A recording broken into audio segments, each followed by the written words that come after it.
あの白子の兄弟。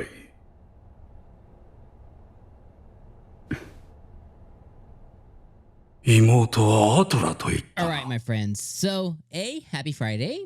It's the first Friday of November. Hope that you're going to have a amazing November this month. Okay, so here's my thing, my friends, with Shield Hero. This is episode number 5. And I kind of have a gripe with Shield Hero. Is like I don't think I held back in saying like the Spirit Tortoise stuff and the Otherworld arc that we got last season. I'll be honest, I loved it. Like I loved it quite a bit. I thought it was awesome. I know a lot of people were disappointed. I know that they skipped over the training stuff.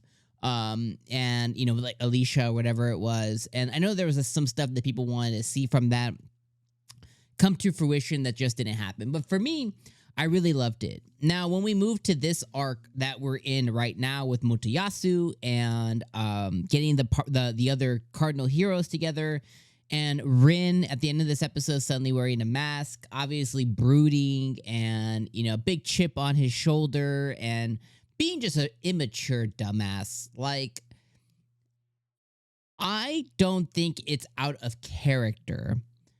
The problem is I don't much care for Rin and Itsuki. I really don't care for them whatsoever. Motoyasu, it's a love-hate thing because you hate him, but you love him because he's just dopey and hilarious, and he just doesn't quite get it. So I generally do like Motoyasu and what he brings to the show. When it comes to the other two, the only thing that they have brought in the past has traditionally been a moment of actual thinking and using their brains at moments. But you can't hide the fact that these are 16, 17-year-olds. You know, they're very obviously immature, and the writing is bringing that to fruition. Now, I don't think it's badly written. I don't think it's out of character. But if we're going down this path of putting on the mask because I can't handle the failure, I just don't know how much I am going to enjoy that portion of the show. The next part is this episode also solidified the multiverse, which gets me to thinking that the traditional world, non-magic, Japan-oriented world, which we already knew was solidified, right? Because when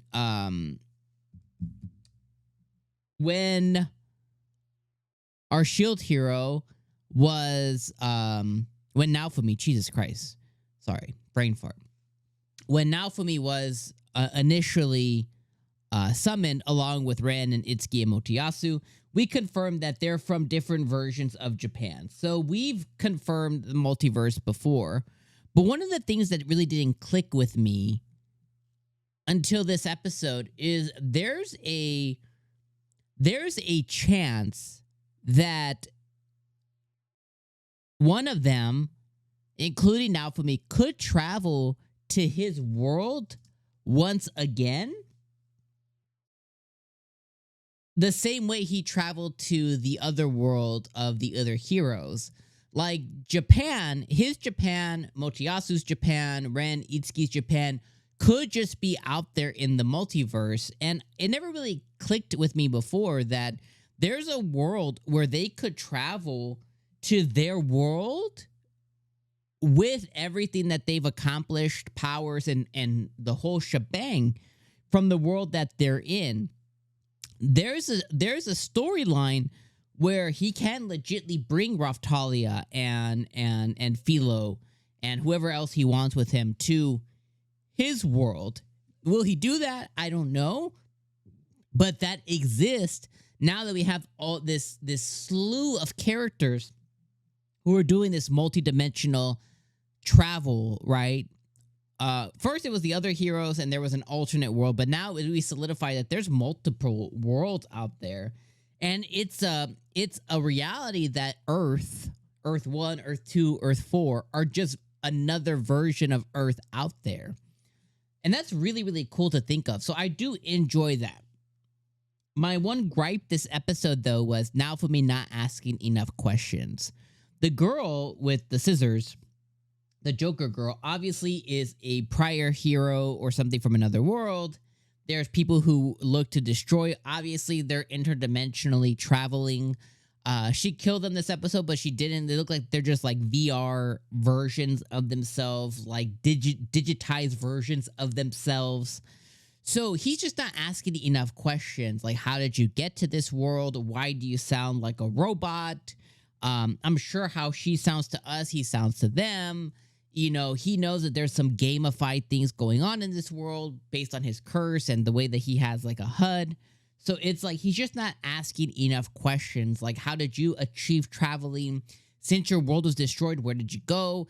Are you actually here right now? She was able to eat, so I assume yes, but looks like she's kind of breaking up.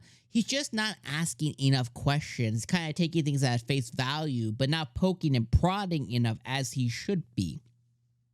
And that's kind of where I got a little kerfuffled as well too. Cause I was like, yo, dude, like, what are we doing here? Like, ask more questions. So that's kind of my thoughts there. Overall, though, I just don't know how much I'm into this storyline so far. The first, I would say, 3 episodes I thought were really, really good. You know, kind of like putting a button on everything else that happened before. The stuff that we learned about this former spear hero or lance hero or whatever it is, the former king, you know, obviously he has some kind of ties to the prior queen. I assume that Atla, the blind girl, is probably the daughter of said girl. Is that also his daughter? Did he have relationships with this lady? Obviously, the queen knows about it. So what's the deal there? That stuff, I can't wait to learn more about. I want his redemption arc. I want to learn more about that. I want to know more about these kids.